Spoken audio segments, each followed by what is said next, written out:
nosso palestrante, o Yurii, ele vai falar sobre extensões. Na verdade, a empresa dele, eles trabalham com extensões. Eles têm uma extensão bacana que trabalha com a questão de performance e outras extensões, como trabalhar com extensões. A gente se conheceu em San José. We met in San José first time, right? Yes. Numa conferência que teve lá. Ele teve uma palestra super bacana. A gente discutiu bastante sobre o que melhorar em extensões, como é difícil criar extensões hoje para o PG. So I was talking to them that we had a really great talk there, a discussion about extensions, some crazy ideas of things how to do, and that was quite nice. E uma coisa que eu acho meio louca que ele gosta de fazer é correr, cara. I was telling them that something crazy that you like to do is to run at the morning. You know, I cannot do those things. So I told him, you do it in Portuguese. So, you know, but thank you. No, that's okay. That's fine. You know, like a promise is a promise. Mas, brincadeiras à parte, pessoal, é isso. Vou deixar com ele vai fazer a introdução dele. And, well, thanks a lot, sir, and good luck. Thank you. So I assume you can hear me, and I'll also try to project if I step away a little bit. A little bit of housekeeping. I cannot offer you an option, obviously, to deliver this talk in anything but English and some other languages nobody speaks here. So please bear with me. As it was mentioned before, I accidentally over-caffeinated myself, but I'm also sleepy, so it can go either way. I'm going to be either extremely fast or extremely slow. Let me know if, either is the case, if I need to slow down or go a little faster, let me know. You can also stop me at any moment and ask questions or throw any ideas at me, especially in the second part of the presentation. It's going to be pretty heavy on sort of detailed material, so that's going to be an excellent place to ask questions before you forget your questions. Without further ado, I will explain who I am and what I do. So I'm the founder of Omnigress. We are building solutions for a fintech industry, and they happen to be built entirely on Postgres, like in its complete entirety, as much as we can. And a lot of that involves extensions because Postgres by itself has a lot of functionality, but there are still bits that are necessary if you want to pack as much punch into it as you would need. And basically, I wanted to first explain why do we care about this mode of operation? Like, why do we want to put stuff into Postgres, such as extensions that do things? Why we want to put applications into Postgres? And I just recently actually discovered a great analogy that I was presenting to business people who don't really give much fuss about technology, but they care about their business and what happens inside of their company. And there was this analogy that if you think about our software systems and the way we implement them, the software components of them are amnesiac and they're blind and they're at the wheel. And what do I mean by blind? They have no awareness of what's happening to the business because they have to consult with the database at every step of the way. But they're driving it. So they're sitting behind the wheel, they can go really, really fast.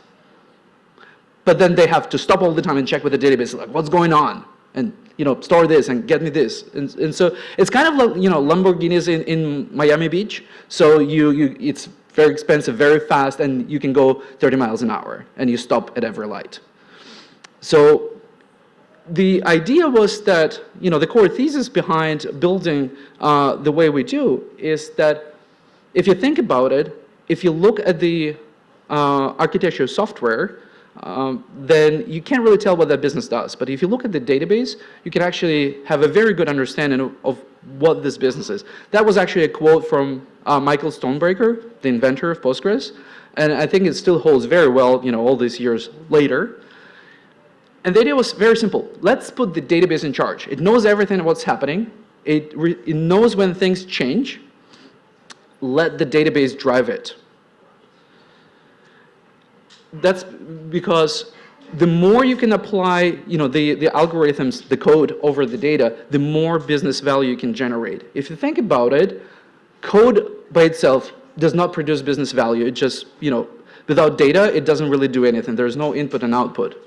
And the data, when it sits in the database, it just accumulates dust.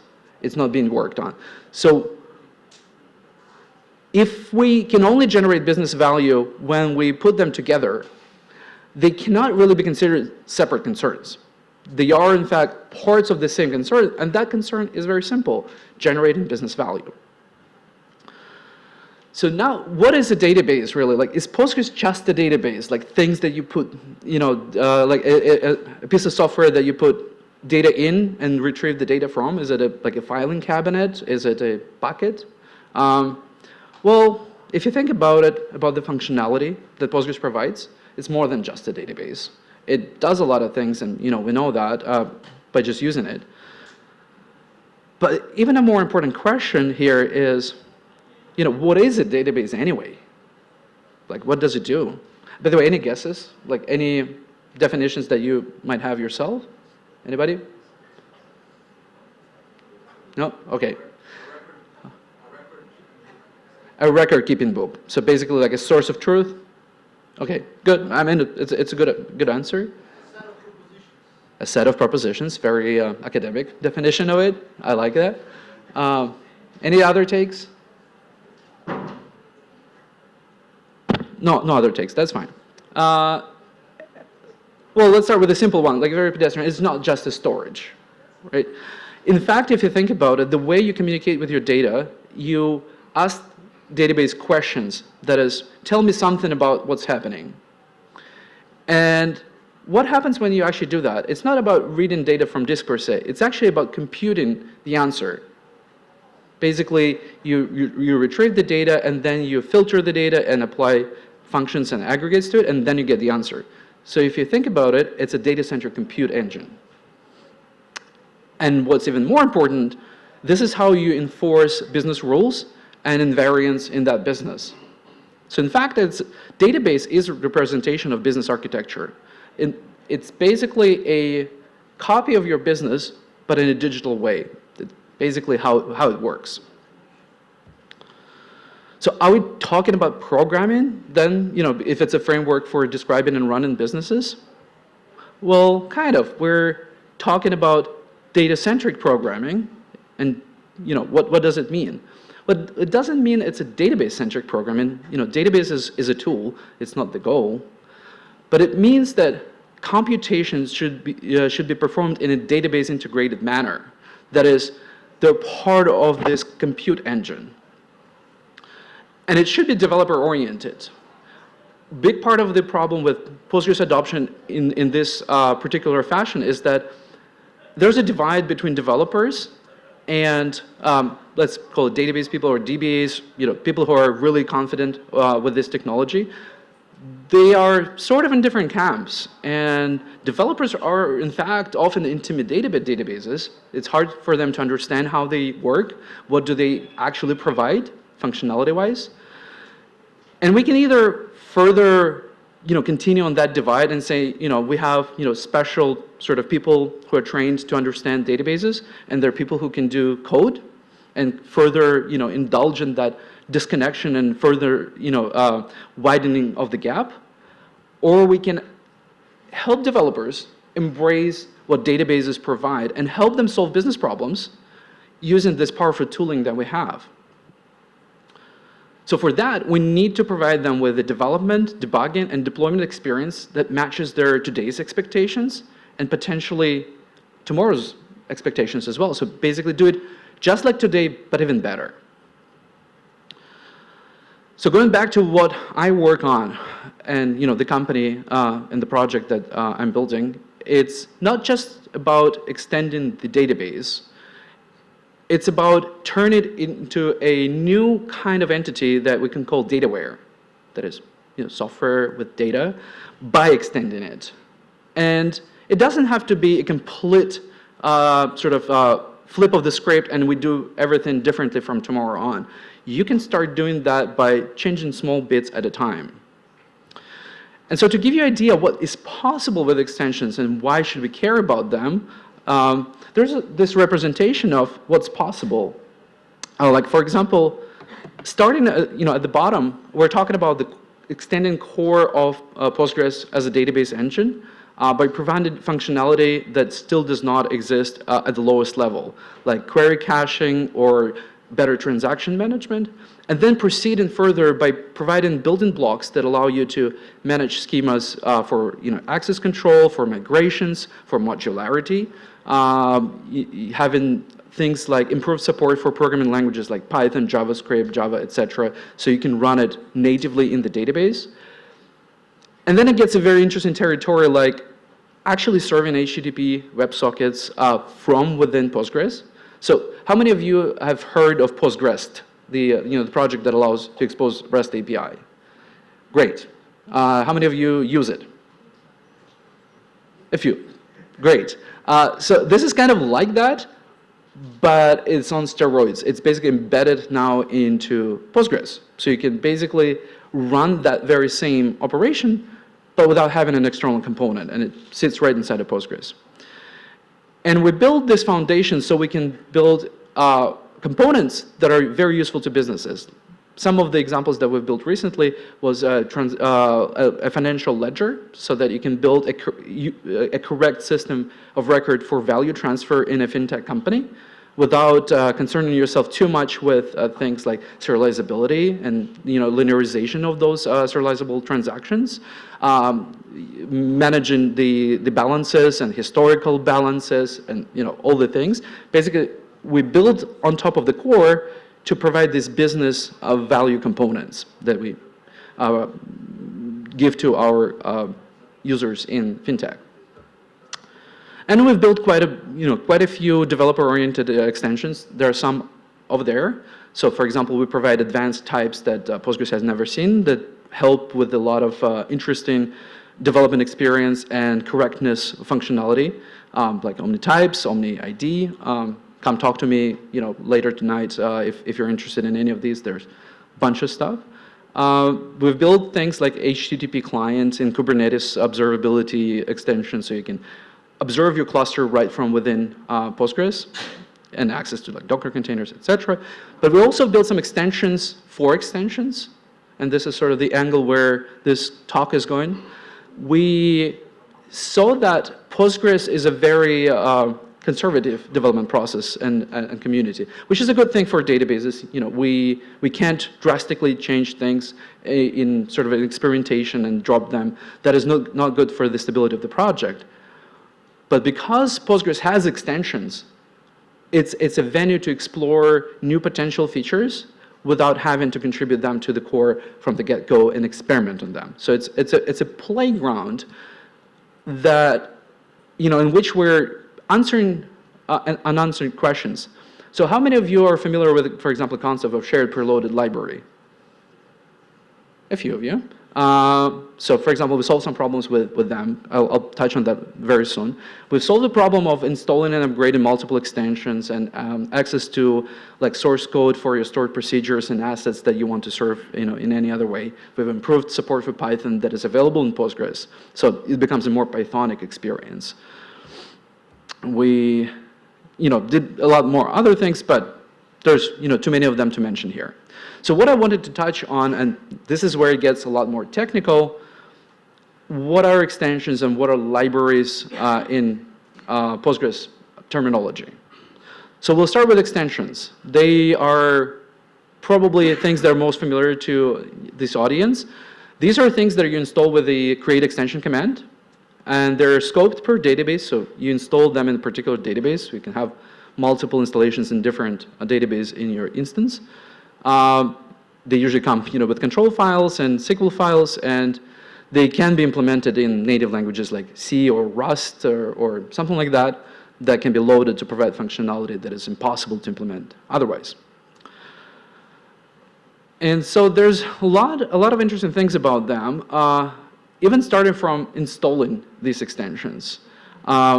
So when we install and upgrade extensions, how do we keep a current version? Well, we just keep the current version. But how do we upgrade a version in Postgres right now? Well, we need to decide that, well, we already have this, so we need to issue this command. Like we need to alter an extension and update it to a particular version. And we need to do that for every extension that we have installed.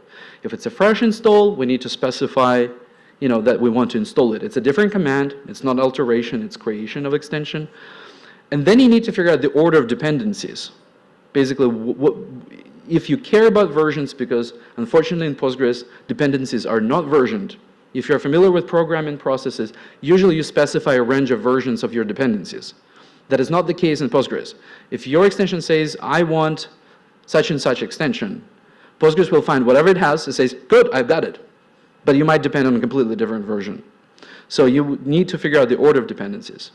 And so this works if you have 1 or 2 extensions. But if you have 10 of them, that becomes a nightmare. So we solved this with this Omni manifest extension, where you can specify exactly what you want out of it. Let me grab this microphone. Does it work? Work. And you specify a line basically saying, I want this particular extension, HTTPD, and it has these dependencies. Do whatever you need to do to install or upgrade them. And you just issue this command, the Omni manifest install, and you get a report that we already had one of the dependencies, so we just kept it as it is. We, where's the pointer? Yeah, kept over there. We installed a new extension, Omni ID. We kept the other one, and we updated Omni HTTPD. So basically, you can just specify exactly what you want, and it will prepare the correct order and decide which extensions are to be upgraded, which are to be installed afresh, and you don't really have to do anything more than that. So that's pretty convenient. Let's go back to this. So to reiterate, what are the problems with dependencies? Well, first of all, unversioned dependencies carry very little meaning, as I was saying. Basically, you might expect a certain contract with them, but they won't work if the version is incorrect. And with version dependencies, we cannot resolve conflicts. That is, if one extension requires one version and the other extension requires a different version of that extension, it's an unsolvable problem right now.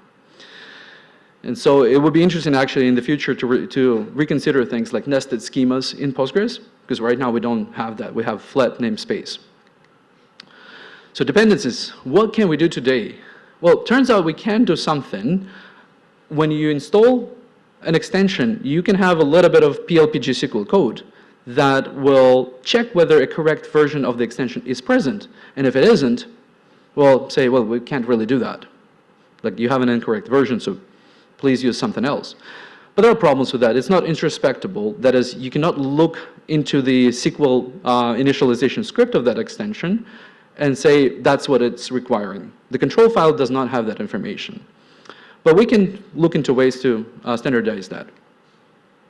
And managing multiple versions and migrations between them is very complicated. It has to deal with data types, with tables sometimes, with functions, and how these functions load from C files. So there's a lot of complexity with that. And I wanted to dive into the functions. By the way, again, let me know if, the speed is okay, if you understand it. If you have any questions at any moment, stop me because it gets deeper and deeper and deeper. So there are different types of functions. Some are self-sufficient. Basically, the code is right in the table in PGProc, and it's typically SQL or PL/PG/SQL. Could be some other languages, but that means that the entirety of code that you need is available right in the database. So when the database runs it, you know what exactly it runs. Now, there are semi-self-sufficient functions, and a good example of that would be a Python function in PL/Python that uses dependencies. Because Python is very useful, especially when you've got libraries that come with it, especially the ones that are not coming with the standard library. And so how do we carry these dependencies? And how do we know that we have the correct versions of that? That is a good question there. And we figured out some interesting solutions in OmniSchema and OmniPython, but that's still an exercise a lot of people go through with using languages with dependencies.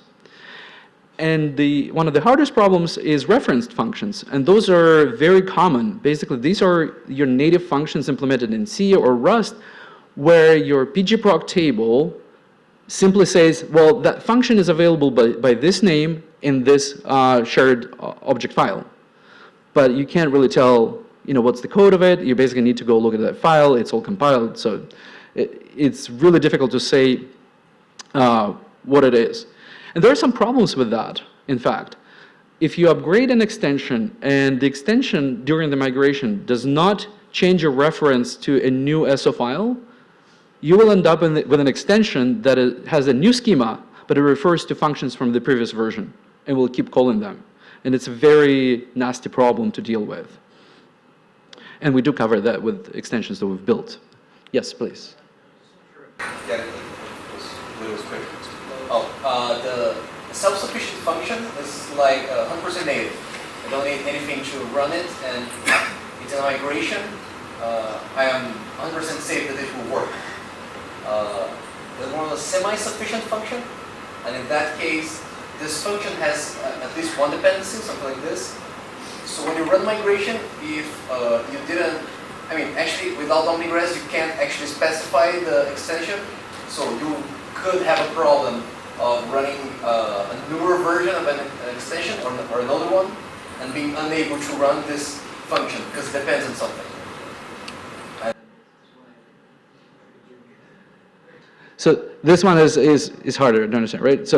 So this one, again, so this is specifically about scenarios like the native functions, right? So basically, what happens is you typically should not ship your extension, like new version of extension, in SO file that is named the same way as the previous version, because you might need to run, two versions of the extension, say, in the same cluster, right? Or you want like a smooth upgrade. But overwriting file in runtime is generally not a great idea, right?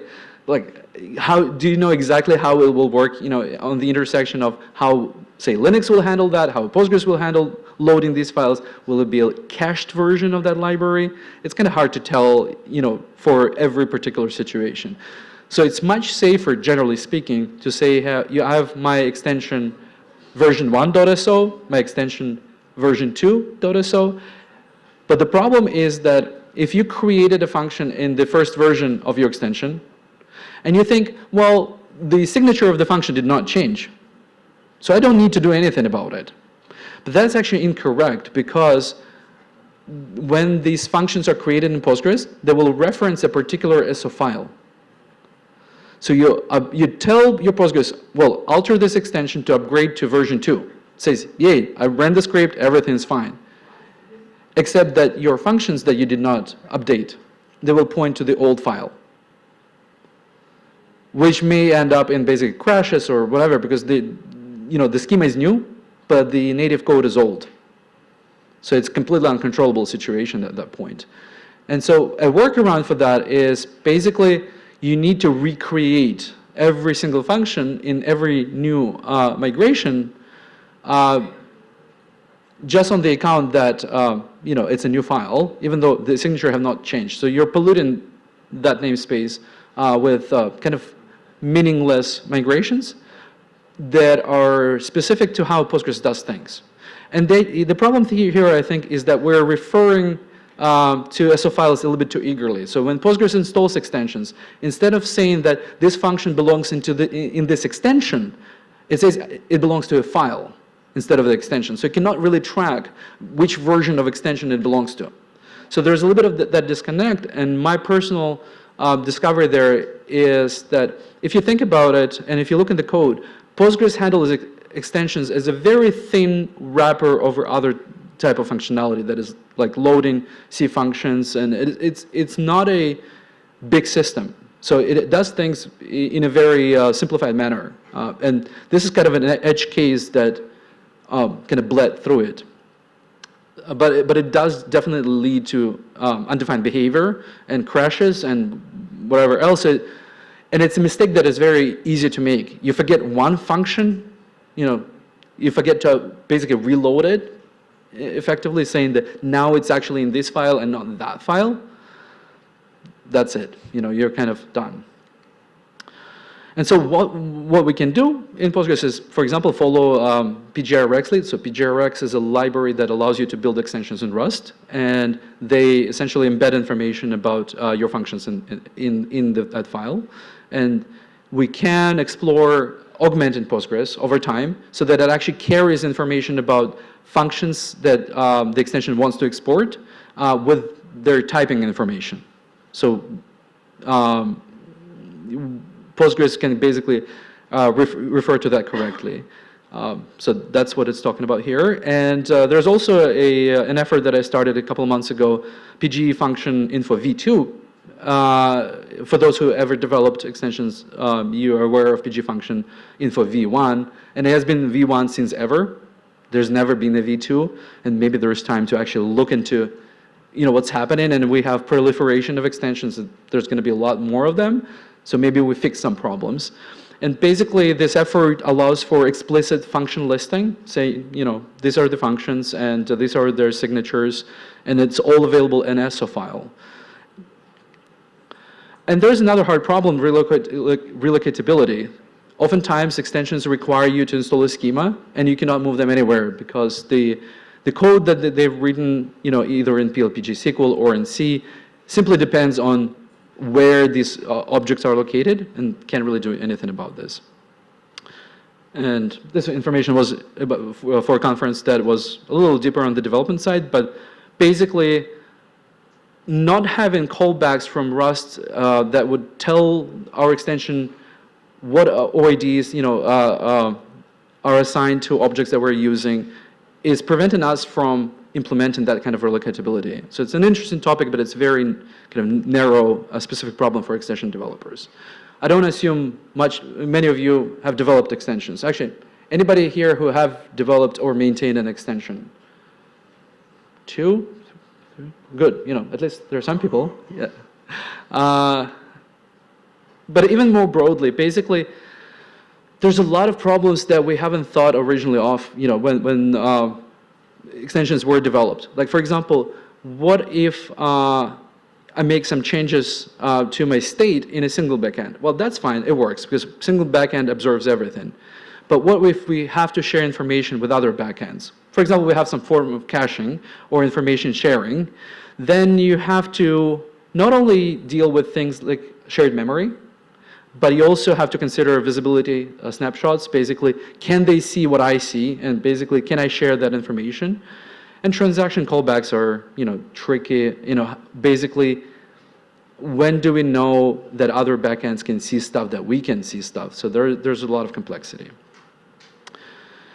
And in fact, there's another problem that extensions are very fragile. If the administrator of the database goes and changes the schema of the extension, especially a natively built one, all expectations are essentially destroyed. And so we can easily end up with errors. Errors are okay-ish, crashes, because there were some expectations. And so that is something there's no great answer for yet.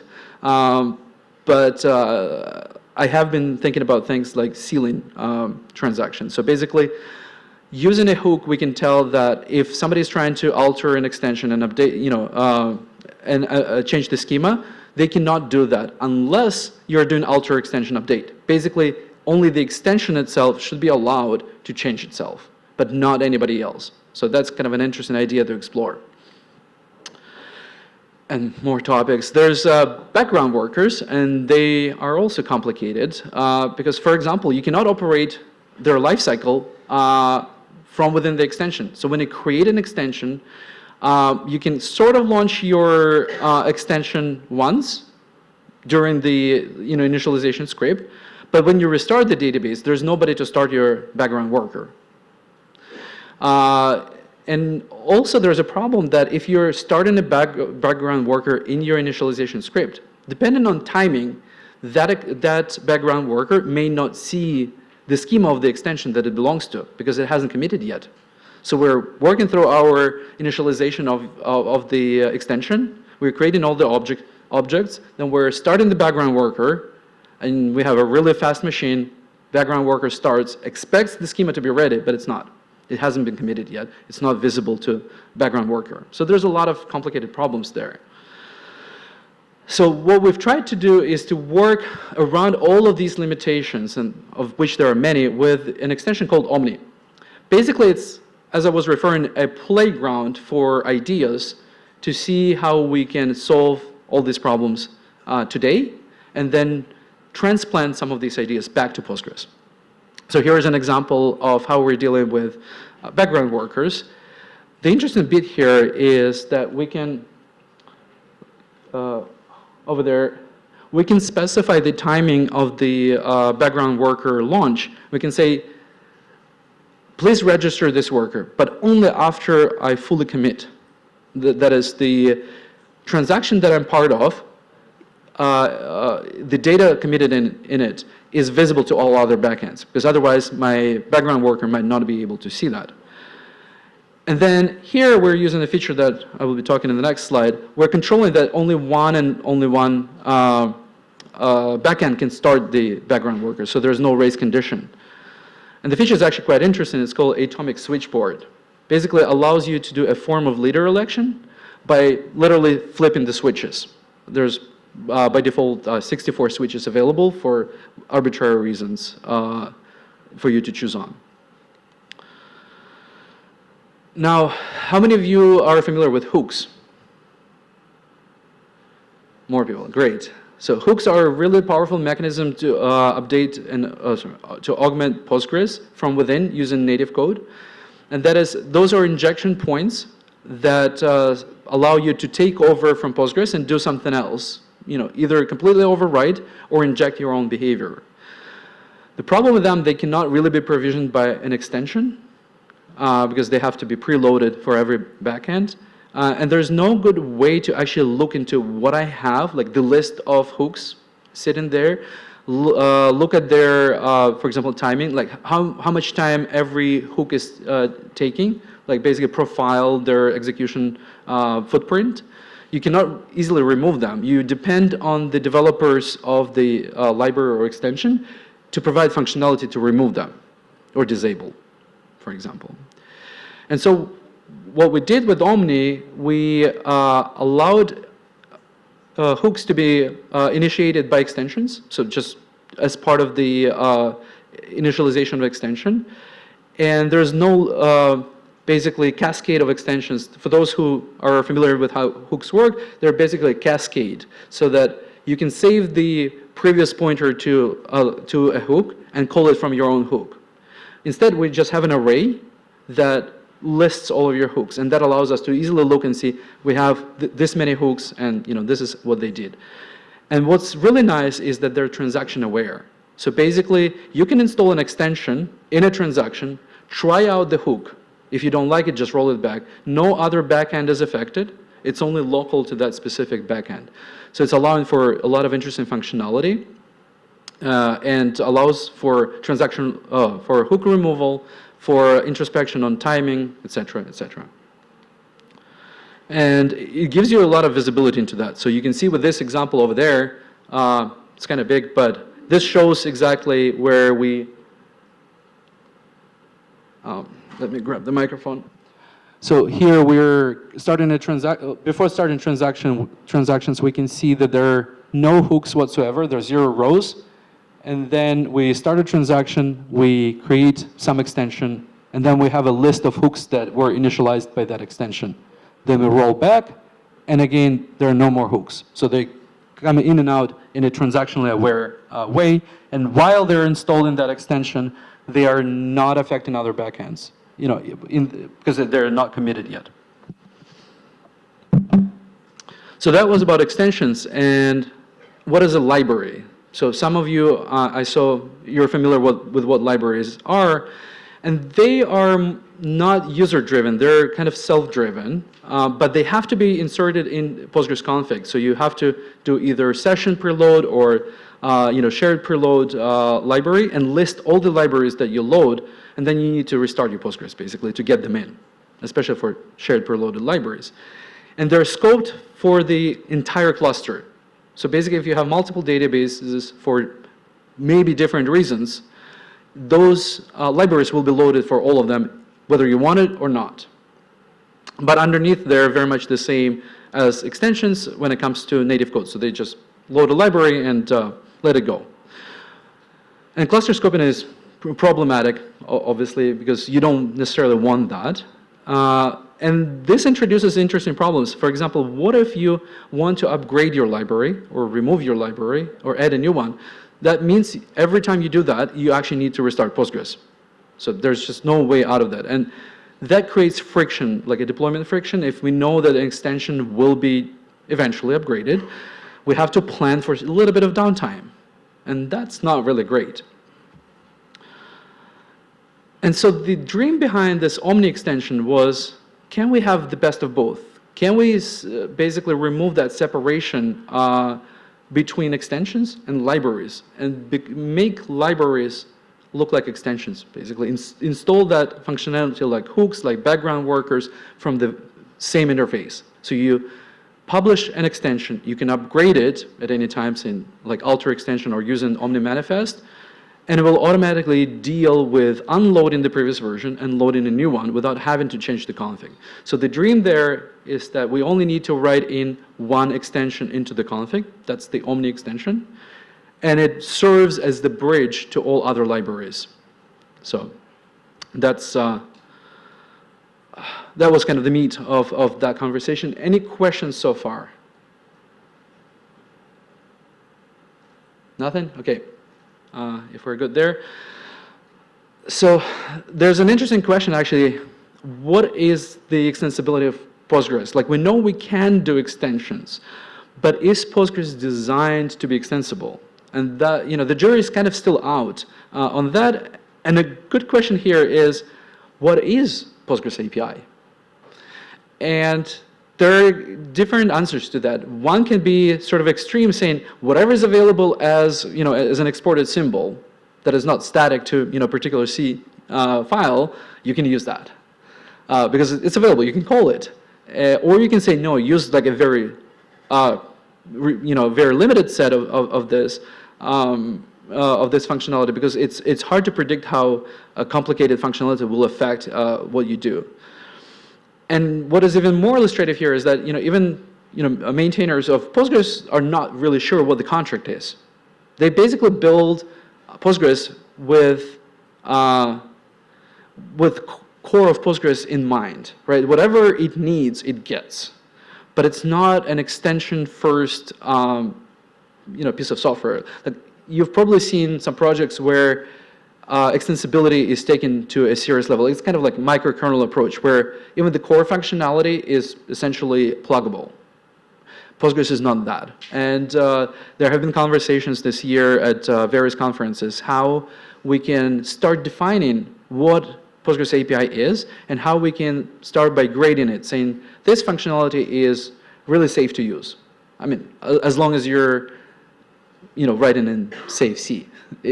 Which is another interesting discussion, but at least it's a green light from maintainers saying yes, that is our contract, you can use that. There are some gray areas where we would say, yeah, well, we don't really know the effects of that, and some of the APIs are definitely red, as in you should really not use that. And so we want to create this list of different APIs and use that as a driver for a conversation with the core team, saying, if we need to use this red API, that signals to us that the functionality that we need is not really available to us, but we're resorting to hacks, by using the APIs that we shouldn't really use. It might change between versions, there's no contract about them, so that's a very deep question, and I guess it's impossible to redesign Postgres at this point to become extension first, so it's always going to be core first. But how can we bring them closer together is a great conversation to be had in extension world. There are a few examples. I think we're again on time. How that actually looks like. For those who have ever seen examples or have written their own extensions, the idea is very simple behind this Omni extension. You get a little bit of macros just to define what is the version of your extension, what is the identity and name of your extension. And all you get is two hooks. One is initialization hook and one deinitialization hook. Basically, what do I want to get when I get installed and what I want to get rid of when I get uninstalled. And that handle that you can see there as something that gets passed is what provides all the functionality that you can access. So there are many examples, and I try to fly through them quickly. I know it's end of the second day, so it's going pretty deep. But there's a uniform API for configuration variables, so you no longer need to use different APIs and handle cases where the configuration variable has already been defined and you run into errors with that, because that's just how it's implemented in Postgres. You use a singular API and you always get the configuration variables using that. There is a much improved shared memory API. That is, you don't have to use DSA, DSM API to access it, and you can just request module scoped allocations. They can be named. You can discover them by name, which is quite useful. And you basically break away from the limitations of DSM. And what's important about that, again, you get introspectability. So you can simply query what shared memory allocations were given out and how many units are using this. So you can see the reference counter and how much space has been allocated, which extension is the owner of that. So it gives you a lot of that observability that is not really available right now across multiple extensions. Pretty much done on this part. There's an interesting bonus track here. And let's ask this question. How many of you install extensions that are maybe even coming from, well, not coming from contrib, like, you know, extensions that are not in the core Postgres? How many of you install extensions? So quite a few of those. What I found is interesting, and it's not only me, Alvaro is actually, you know, another person who deeply cares about this. The general advice from the Postgres core is that you don't need to build extensions against minor versions of Postgres. They say they should be compatible, basically across the entire major. And in fact, PG module magic, the macro that you have to have in your extension only references the major version. So it will refuse to load something from a different major version. But a few months ago, I set out to actually explore that and see, is it actually true that the contract is being kept within the same major version as opposed to, you know, minor versions? And I worked, well, back then it was still Series 16. And so, for example, sometimes you get new fields inserted in the middle of the structure. And the argument that the core team has is quite valid. They say, well, we actually essentially calculated that this particular field fits into the alignment rules, so it actually does not change the size of the structure. So it's kind of safe to do that. It's a little bit tricky because you have, you know, when you develop patches like this, you have to be aware of how to calculate that. But what's interesting about this, if you started to rely on that, so you start to rely on arrays started field that is introduced here, because you've built, for example, for 16.2, your extension is not going to work on 16.0 because it's going to be garbage there. It's going to be completely unknown data. So you need to do a lot of if-def and say, well, if it's that version, you know, it's going to be this version. It's just going to be complicated. There are new APIs, oftentimes, you know, as macros, sometimes as actual APIs that show up between different releases. So when you actually load the library, even though it has built correctly, you load it and it says, oh, there's actually undefined symbol. And that's kind of a bummer. You know, if you use those, maybe rare, but APIs nevertheless. And that circles back to the conversation, which APIs are we allowed to use, right? There are changes in inline behavior. That is, you know, there are macros and inline functions in Postgres that are defined in header files. So if you build against one version, you get one functionality. If you build against different version, you get a different one. So I found this thing where it was a bug fix. And so if you compile against one version, like an earlier version, you get a buggy version of that. If you compile against the newer version, you get a correct version. So you actually get different artifacts. Going back to, you know, reproducibility, it's basically you're getting completely different functionality. The general discovery there that most of us actually are going to be all right, because these changes are very minute and subtle, but you never know. So the question is, can we just start building against every single miter? There's not that many of them. I mean, there are, but this way you know for sure which version you built against, and again, it goes back to that reproducibility game. So to recap, basically, how do we communicate extension requirements? Basically, what do they need from the environment, such as dependencies? How do we make installation experience great? Instead of having to figure out on your own, which extensions to create, which extensions to update, and how do we manage that? Can we have a simple experience? That is a very important question for extension adoption. And how do we merge native extensions and libraries into something? Maybe we can call it plugins, I don't know. Don't reuse the terms, maybe introduce a new term. The umbrella term saying it's all plugins and they follow the same interface. And then there's the big question, what is extension API? We don't really have it defined yet. And Omni is basically the culmination point of this discussion. Basically, how can we experiment on this functionality today on real sort of deployments of Postgres without changing Postgres itself? So can we have that playground, and how can we analyze the results? That's a great conversation that I would love to have with people who either develop extensions or use extensions. Basically, what are your problems with managing them, and what are your hesitations about installing extensions? I think we're all good? I think that's it then.